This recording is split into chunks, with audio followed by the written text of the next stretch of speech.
Becoming a world champ in either boxing or the sport of mixed martial arts is one of the most difficult things a human being can do, which is why no one, male or female, has ever been a champion in both. Except for the woman nicknamed the Preacher's Daughter, Holly Holm. After a short but successful amateur kickboxing career, Holm began her boxing career in 2002 and began stockpiling wins like a doomsday prepper. In her 11-year career, she only lost 2 of her 38 fights, and one of those was a stoppage due to a cut. She won nearly every title available at welter, light welter, and middleweight, and was named Female Fighter of the Year by Ring Magazine in 2005 and 2006.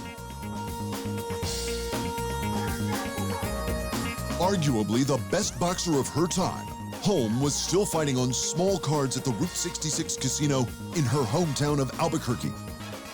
Meanwhile, fighters like Ronda Rousey and Miesha Tate were fighting in front of packed stadiums and fronting magazines and red carpets.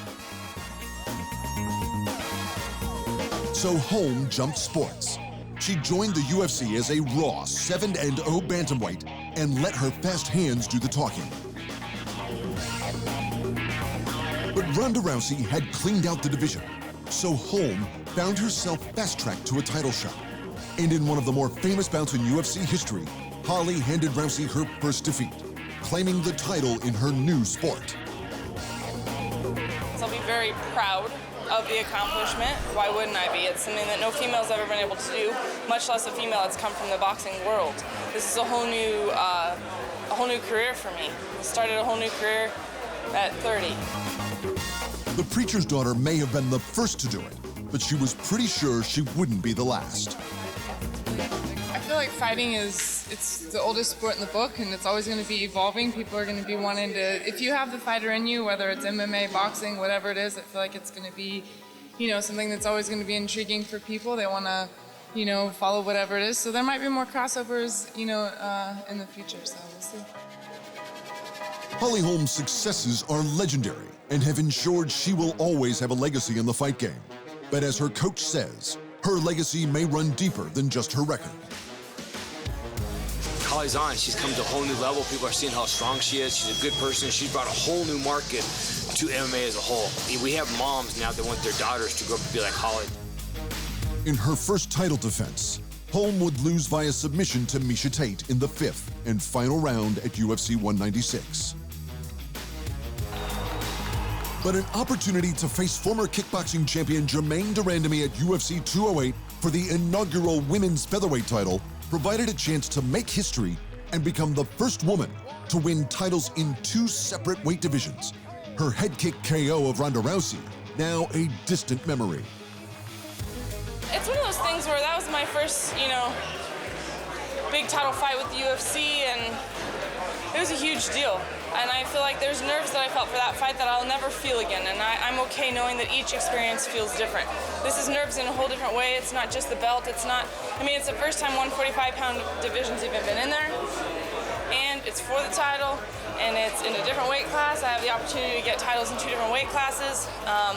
So there's a whole different set of nerves. It's not the same. But I'm so thankful for this opportunity. I'm excited for it. But after de Randamie illegally struck Holm numerous times after the bell without receiving a point deduction, the Preacher's Daughter would controversially and bitterly lose a split decision.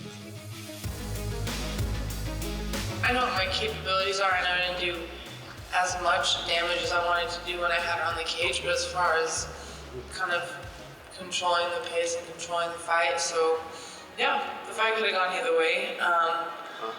I felt like I had 3 rounds, but I also had her rocked twice and didn't capitalize on it, and that's my own fault.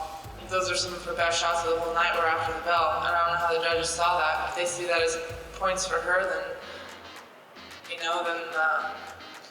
what can you do? It's like, I should have kept fighting too then.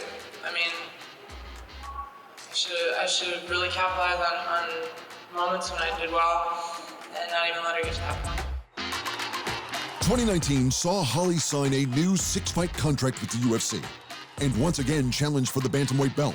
But this time, her opponent would be the fierce, violent, and the only other woman to knock out Ronda Rousey, the Lioness, Amanda Nunes. All right, I'm here with the challenger. Holly, you are as seasoned and experienced as any fighter in the UFC. Give us your thoughts on what it means to once again challenge for a title. Oh my gosh, it's just another journey. I feel like I'm on a whole new journey and I'm so excited for it. I feel alive, I feel ready, and I'm ready to go. She would lose via TKO in the very first round. But no matter what the records may show, Holly Holm will go down as a pioneering legend for women in the world of combat sports. Up next, we count down the greatest nations to ever grace the wild and competitive world of combat sports. Thanks for watching. And remember, if you want more fight sports in your life, just hit the subscribe button.